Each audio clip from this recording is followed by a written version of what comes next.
श्री सच्चिदानंद सद्गुरु साईनाथ महाराज की जय। आरती साई बाबा सौख्य दातार जीवा, चरण रजतळे द्यावा दासा विसावा, भक्ता विसावा। आरती साई बाबा स्वस्वरूपी राहे रंग, मुमुक्ष जनादावी निज डोळा श्रीरंग, डोळा श्रीरंग। आरती साई बाबा जया मनी जैसा भाव, तया तैसा अनुभव। दाविसी दया घना ऐसी तुझी माव, तुझी माव। आरती साई बाबा तुमचे नाम ध्याता, अरे संस्कृती व्यथा। अगाध तव करणी मार्ग दाविसी अनाथा, दाविसी अनाथा। आरती साई बाबा कलियुगी अवतार, सगुण परब्रह्म साचार। अवतीर्ण झालासे स्वामी दत्त दिगंबर, दत्त दिगंबर। आरती साई बाबा आठा दिवसा गुरुवारी, भक्त करे तिवारी। प्रभु पद पाहावया भव भय निवारी, भय निवारी। आरती साई बाबा माझा निज द्रव्य ठेवा, तव चरण रज सेवा। मागणी हिची आता तुम्हा देवादिदेवा, देवादिदेवा। आरती साई बाबा इच्छित दिन चातक, निर्मल तोय निज सुख। आजावे माधवाया सांभाळ आपुली भाक, आपुली भाक। आरती साई बाबा सौख्य दातार जीवा, चरण रजतळे द्यावा दासा विसावा, भक्ता विसावा। आरती साई बाबा शिर्डी माझे पंढरपूर, साई बाबा रमावर, बाबा रमावर। साई बाबा रमावर शुद्ध भक्ते चंद्रभागा, भाव पुंडलिक जागा, पुंडलिक जागा। भाव पुंडलिक जागा याहो याहो अवघे जन, करा बाबाशी वंदन, साईशी वंदन। करा बाबाशी वंदन, गणू म्हणे बाबा साई। धाव पाव माझे आई, पाव माझे आई, धाव पाव माझे आई। घालीन लोटांगण वंदीन चरण, डोळ्यान पाहिन रूप तुझे। प्रेमी अलंगिन आनंदी पूजिन, भावे वाळीन म्हणे नमा। त्वमेव माता पिता त्वमेव, त्वमेव बंधु सखा त्वमेव। त्वमेव विद्या द्रविणः त्वमेव, त्वमेव सर्वं मम देवदेव। कायेन वाचा मनसेन्द्रियैर्वा बुद्ध्यात्मना वा प्रकृतिस्वभावात् करोमि यद्यत् सकलं परस्मै नारायणायति समर्पयामि। अच्युतं केशवं रामनारायणं कृष्णदामोदरं वासुदेवं हरिं श्रीधरं माधवं गोपिकावल्लभं जानकीनायकं रामचन्द्रं भजे।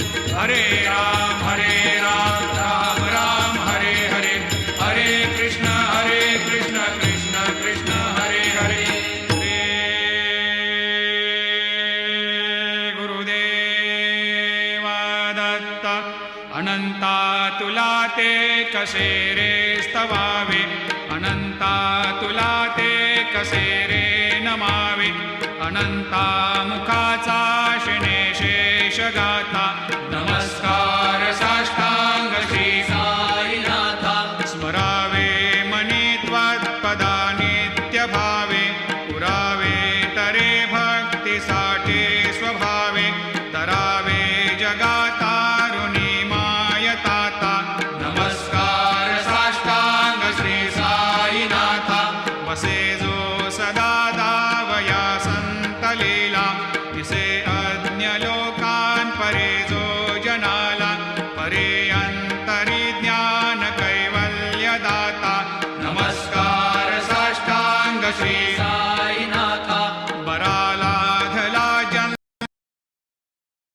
वाचा नरासार्थका साधनीभूत साचा धरो साई प्रेमा गळाया अहंता नमस्कार साष्टांग श्री साईनाथा धरावे करी सान अल्पज्ञ बाला करावे आम्हा धन्य चुंबो निघाला मुखे घाल प्रेमे खरा ग्रास आता नमस्कार साष्टांग श्री साईनाथा सुरादिक ज्यांच्या पदा वंदिता ते शुकादिक ज्यांते समानत्व देते प्रयागादि तीर्थे पदे नम्र होता नमस्कार साष्टांग श्री साईनाथा तुझ्या ज्या पदा पाहता गोप बाले सदा रंगलीचित स्वरूपे मिळाले करे रास क्रीडा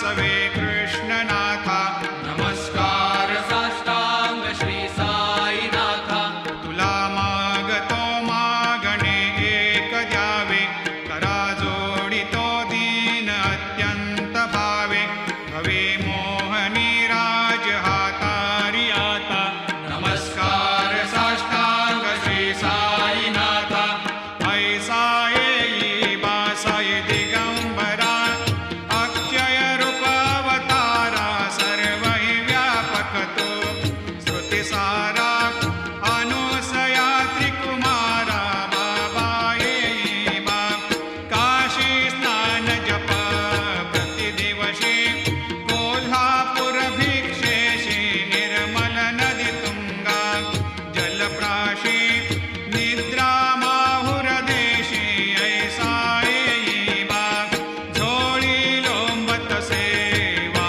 मकरी त्रिशूल डमरोधारी भक्तावरद सदा सुखकारी देशील मुक्तिचारी ऐसा येई बा पायी पादुका जपमाला कमंडलो मृगचाला धारण करशी बा नागजटात मुकुट शोभतो माता ऐसा येई बा तत्पर तुझ्या या जे ध्यानी अक्षय त्यांचे सदनी लक्ष्मी वास करे दिन रजनी रक्षिसी संकट वारुणी ऐसा येई बा या परिध्यान तुझे गुरुराया दृश्य करी नयनाया पूर्णानंद सुखे एकाया लाविषी हरिगुण गाया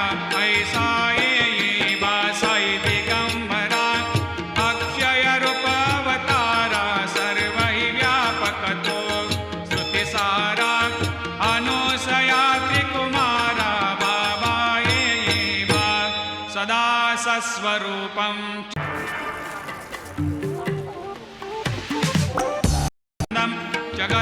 जगत्संभवस्थान संहार हेतुं स्वभक्तेच्छया मानुषं दर्शयन्तं नमामीश्वरं सद्गुरुं साईनाथं भवद्वांतविद्वांसमार्तण्डमीड्यं मनोवागतेतं मुनिर्ध्यानगम्यं जगद्व्यापकं निर्मलं निर्गुणत्वां नमामीश्वरं सद्गुरुं साईनाथं भवाम्भोधिमग्नार्दितानां जनानां स्वपादाश्रितानां स्वभक्तिप्रियाणां समुद्धारणार्थं कलौ सम्भवन्तं नमामीश्वरं सद्गुरुं साईनाथं सदा निम्बवृक्षस्य मूलाधिवासात् सुधास्राविणं तेक्तमप्यप्रियन्तं तरुं कल्पवृक्षाधिकं साधयन्तं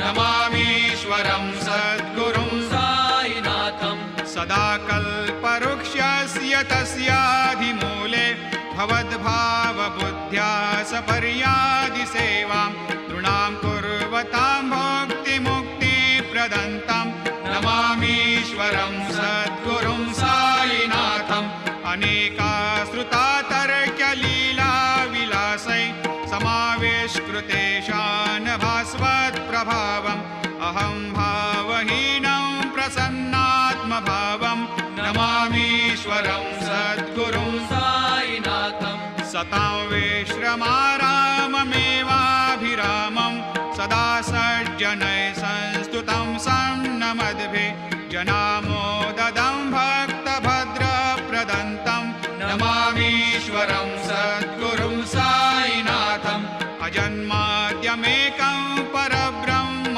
साक्षात् स्वयं सम्भवं राममेवावतीर्णं भवद्दर्शनात् सम्पुनीतप्रभोऽहं नमामीश्वरं सद्गुरुं साईनाथम् श्रीसाईश कृपानिधे किल नृणां सर्वार्थसिद्धिप्रद युष्मत्पादरजप्रभावमतुलं धातापि वक्ता क्षमः सद्भक्त्या शरणं कृताञ्जलिपुट सम्प्रापितोऽस्मि प्रभो श्रीमत्साई परेशपादकमलान् न्यान्यच्छरण्यं मम सायिरोपधर रागोत्तमं भक्तकामविबुधद्रुमं प्रभुं माययोपहतचित्तशुद्धये चिन्तयाम्यमर्निशं मुदा शरत्सुधांशो प्रतिमं प्रकाशं कृपातपत्रं तव साईनाथ त्वदीयपादाब्जसमाश्रितानां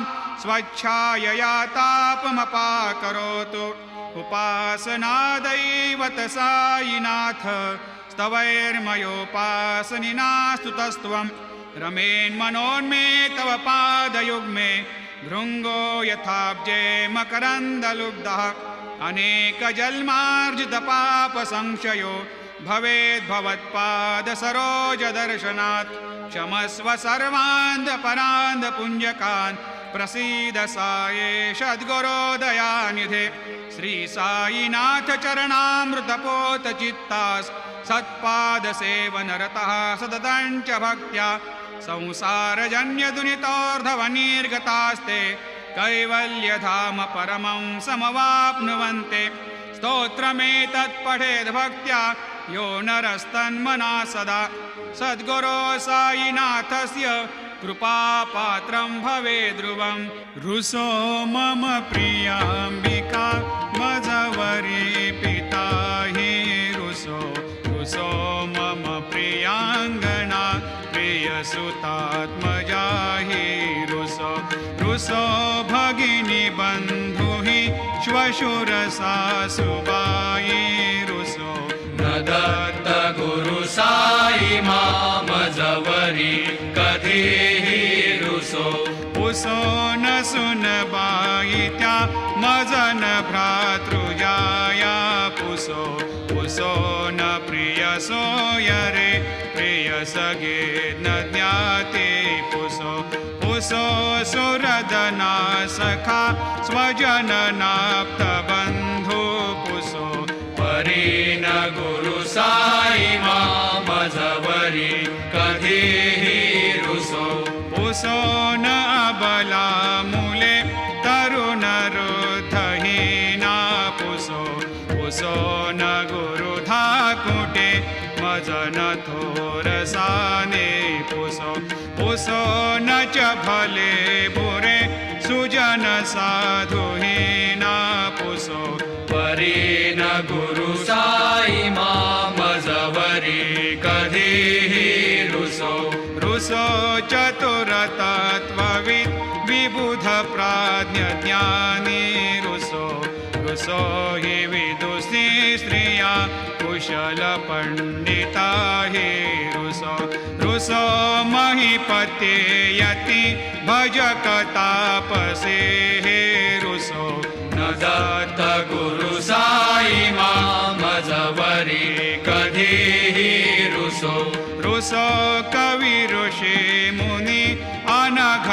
अनघसिद्धयोगे रुसो रुसो हि गृहदेवता निकुलग्रामदेवी रुसो रुसो खलपिशाच हि मलिनडाकिनी हे रुसो न दत्त गुरु साई मामजवरी कधीहि रुसो रुसो मृगखगा कृमि अखिल जीव जन्तु रुसो रुसो विटप प्रस्तरा चल आपगाब्धे रुसो रुसो खपवनाग्निवार अवनी पंचतत्वे रुसो न दत्त गुरु साई मजवरी कधीही रुसो रुसो विमल किन्नरा अमल यक्षिणे रुसो रुसो